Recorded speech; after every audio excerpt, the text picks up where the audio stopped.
অপরূপ বাগান। আবুল হাসান।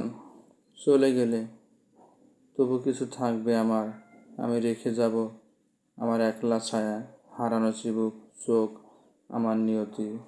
জল নেমে গেলে ডাঙ্গা ধরে রাখি খড়কুটো, শালুকের ফুল, নদী প্রবাহ, পলি, হয়তো জন্মের বীজ, অলংকার, অনড় শামুক।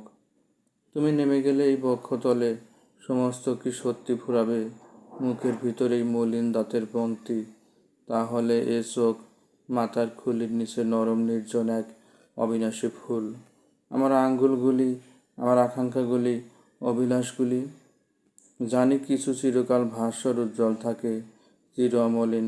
তুমি চলে গেলে তবু থাকবে আমার তুমি, চিরায়ত তুমি। অনুপস্থিত হবে আমার একলা ঘর, আমার বসতি। ফিরে যাব সঙ্গোপনে, জানবে না, চিনবে না কেউ। উঠোনে জন্মাবে কিছু হাহাকার, অনিদ্রার গান, আর লোকে দেখে ভাববে বিরহ বাগান ওই উঠোনে তো বেশ মানিয়েছে।